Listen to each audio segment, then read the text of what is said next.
What's going on, everybody? Welcome to the channel. Pretty exciting stuff today, actually, for me. It's back to the information thing, and I love information. But before we get started, if you guys haven't already, go down below and get subscribed to the channel, because we have a lot of stuff coming up, and we've been, trying to do a lot of stuff.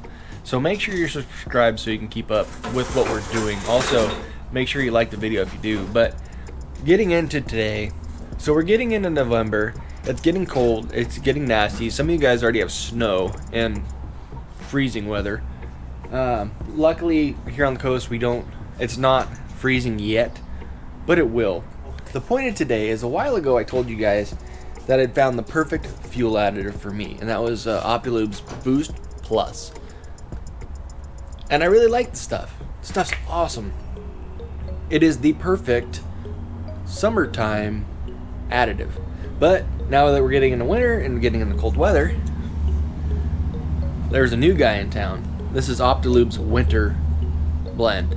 So you might think about changing over to a winter additive or using a winter additive for a couple different reasons. One, as things get cold and things start to freeze, your fuel has a clouding point. Basically, when it starts getting cloudy, that's usually around 40 degrees.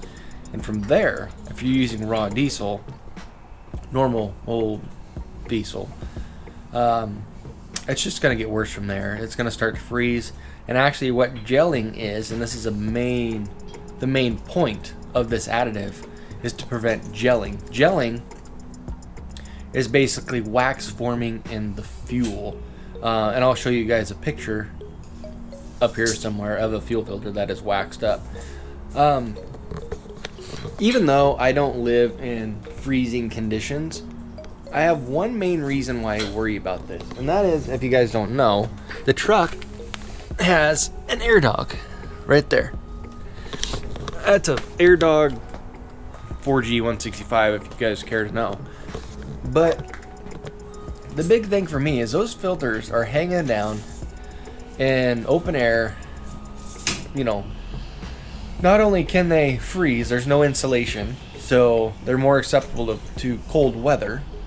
But let's say you're traveling and you're going up over a pass and it's freezing, and God forbid it gets down to, like, I don't know, 10, 5. Or if some places in the country they get in the negatives really easy, or Alaska or Canada, whatever the case may be. Those filters, there's nothing keeping those filters from starting to gel up, freeze up, and once you're gelled up, your flow is gone. I actually did something for you guys just to show you guys the how this works. So hang on one second. Let's get our workbench down. So what I did was I took 2 jars and I put them in the freezer for a few days. Now freezer is at 0. This one here, and this might not come through very well in the video because of the frosting of the jars, but this one has the additive in it, which, even though it still kind of hit its clouding point, and I tried to get the frost off the glass, it still kind of hit a frosting point. There's still nothing in that fuel. That fuel is basically as good as when I put it in there.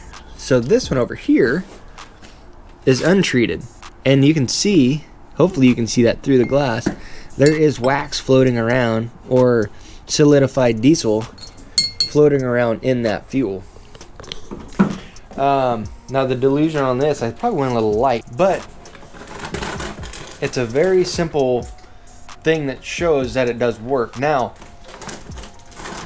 the important part about your winter additives, so this is more important to you cold weather guys, but when you add an anti-gelling agent or one of these winter additives, it needs to be mixed in when the fuel is over 40 degrees. Now, that's important because your clouding point is about 40 degrees.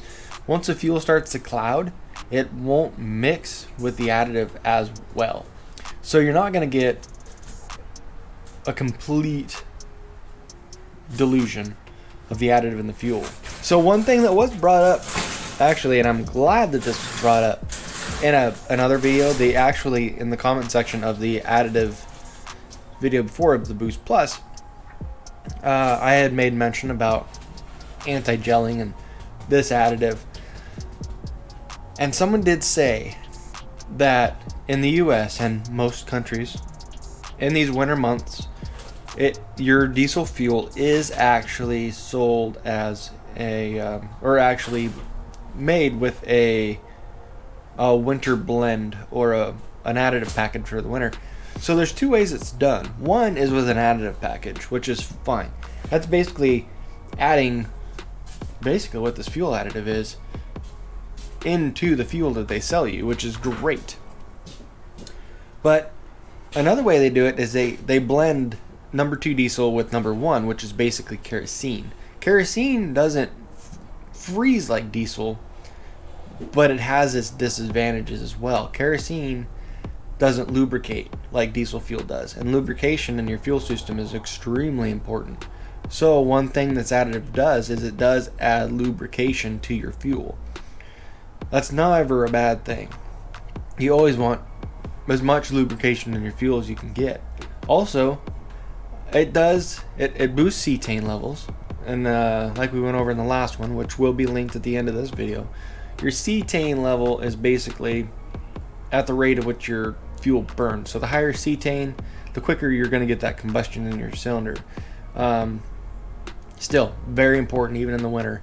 You don't want lazy fuel. You don't want dirty fuel. A higher cetane level is a quicker burn, and it's a cleaner burn.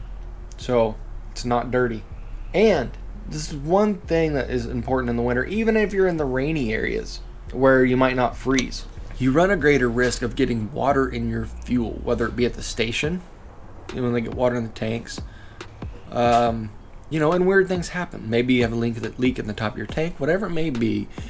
There's always a chance of getting water in your fuel. So this additive actually does have a demulsifier in the additives. What that means is it will dissipate water, which, again, even if you're not worried about freezing, like -40, which this is good for, water's a big concern. Water, along with kerosene, has no lubricant values. There's no lubrication in water, especially for your fuel system. So anytime you can get something in there that takes care of that issue, kind of nip it in the bud. I mean, get rid of it before it happens. Because the last thing you want to do is get stuck on the side of the road, which does happen. Not very often, but it can happen. Stuck on the side of the road because your fuel has gelled up.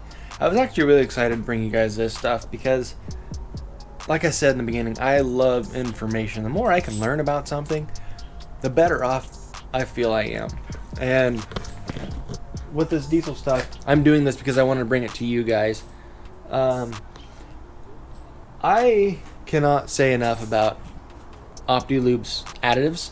So like I said in the other video, I just like a good product. And I know that OptiLube has put the time and the research, and they are probably the best ones out there. I know as far as their Boost Plus is concerned, that is the only, and I have tried a few, that is the only additive where I have actually felt a little bit of a difference on how the truck runs. And I don't expect any less from this. It might not be as drastic as far as how the truck runs, but I know that I could go anywhere with this additive and the truck's going to start. It's not only going to start, but it's going to start great. It's going to run great. It's going to be happy. So I'm going to leave a link down at the bottom of the video, or the description, where you can find this stuff. Basically their website. You can look to their website, see what else they have. So go check that out, and then go ahead and have yourself a good day, good night, good weekend, whatever it may be. There's a lot of good stuff coming up, like I said in the beginning, and I'm excited to bring that to you. So again, like always, thank you guys for watching. It really means a lot that you do, and we'll see you on the next one.